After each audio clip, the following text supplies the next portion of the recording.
Bon.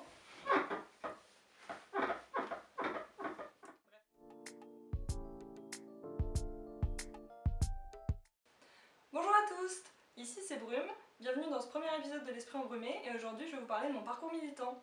J'ai commencé à m'intéresser au féminisme environ en 2017 parce que j'étais en prépa et j'étais donc dans un milieu essentiellement masculin, pour pas dire quasi exclusivement masculin, et j'avais vraiment besoin de sororité. Donc, comme j'avais déjà quitté Twitter à l'époque, j'ai cherché sur Facebook, en fait, dans la barre de recherche Facebook, j'ai marqué féministe et j'ai demandé à intégrer le groupe le plus actif. Donc j'ai intégré ce groupe.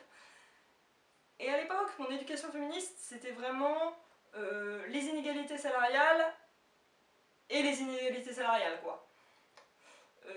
Sur ce groupe, j'ai été accueillie, pas comme une sœur, mais toutes les militantes féministes qui étaient sur ce groupe, elles étaient quasiment toutes plus vieilles que moi, donc j'ai vraiment été accueillie comme la petite sœur ou la fille dans ce groupe. C'était très sympa. J'ai appris plein de choses sur les violences gynécologiques, les violences conjugales, le male gaze, plein de sujets, peut-être que j'évoquerai en vidéo, mais il y a d'autres militantes féministes qui l'évoquent très très bien et je vous mettrai tout en description. Et donc, sur ce groupe, tout allait très bien, sauf que en juillet 2017, je me suis recréé un Twitter et est venu à moi, ou plutôt je suis allée chercher un nouveau féminisme plus inclusif, plus ouvert, et je me suis rendu compte que le groupe sur lequel j'étais était non seulement transphobe, mais aussi abolitionniste porno-prostitution, et c'est pas le féminisme dans lequel je me reconnaissais.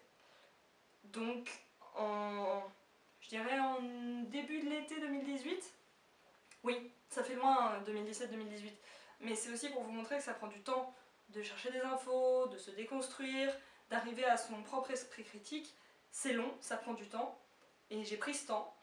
Et donc je suis partie après un énième débat stérile sur la non-binarité, j'ai fait ok, je claque la porte, je suis partie. J'en pouvais plus de lire que femme égale vagin, égale violence gynécologique, égale gné gné gné. J'en pouvais plus parce que déjà à l'époque, j'étais pas tellement sûre de me reconnaître dans la définition de femme. Et donc ça a un peu précipité mon coming out à moi-même, on va dire. Mais c'est un sujet que j'évoquerai peut-être plus tard. Après ça, j'ai erré sur Twitter pendant plusieurs mois, je vais dire un peu en sous-marin. J'écoutais plein de gens, je lisais plein de choses, des kilomètres de threads et des centaines, peut-être même des milliers de militants et de militantes racisées, des personnes trans, des personnes handies. J'ai écouté toutes ces personnes dont je ne connaissais pas les vécus et j'ai rien dit. Vraiment, je ne disais rien. À part pour répondre à des amis, je ne parlais pas sur Twitter, et c'est peut-être ce que je conseillerais au début d'ailleurs, de juste lire des articles, des threads, plein de choses pour s'informer, pour s'éduquer, et pas débarquer en croyant tout savoir et comme un cheveu sur la soupe. Non, parce que c'est très désagréable de faire ça. J'ai été choquée par des threads, j'ai été vraiment secouée par des expériences et ça m'a fait réaliser qu'il y avait certaines expériences de sexisme ou de violence que j'avais vécues moi-même et donc j'en suis arrivée à témoigner aussi. Et toutes ces personnes, elles m'ont aidée, consciemment ou inconsciemment, à me construire en tant que féministe, en tant qu'alliée LGBTI+, et ensuite en tant que personne LGBTI+, puisque surprise, je ne suis pas cis.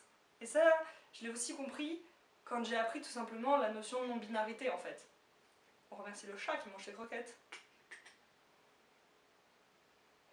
Super.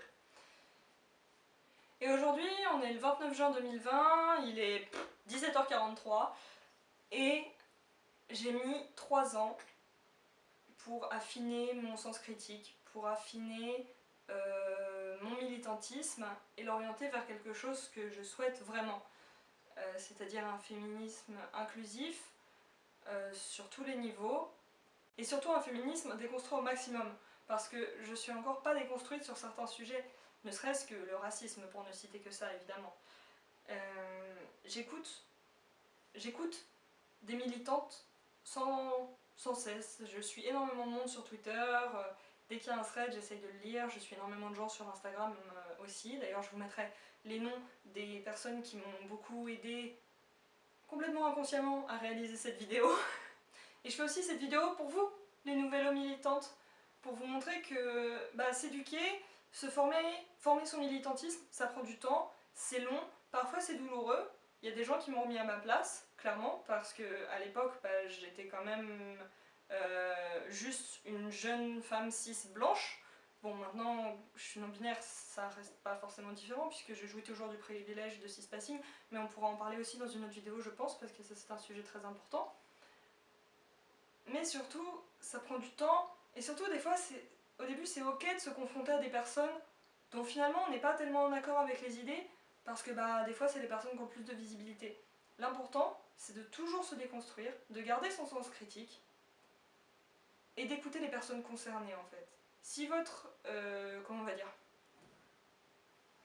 si votre groupe de personnes sur lesquelles vous vous appuyez pour construire votre féminisme, ce ne sont que des femmes blanches, cis, hétérosexuelles, ça ne doit pas le faire. Parce que le féminisme, c'est pour toutes les femmes, et j'ai même envie d'étendre aux minorités de genre, même si je n'aime pas le terme minorité. Voilà, la vidéo touche à sa fin, j'espère qu'elle vous aura plu. Vous pouvez me retrouver sur les réseaux sociaux que je vais afficher quelque part, si j'y arrive. Et je vous mets en description les comptes féministes, quelques articles, mes réseaux sociaux. Je suis présente sur les réseaux sociaux, vous pouvez m'y retrouver. Et sous la vidéo, en commentaire, si j'en ai, je répondrai. Enfin, c'était nul comme trop. C'était Brume, à bientôt.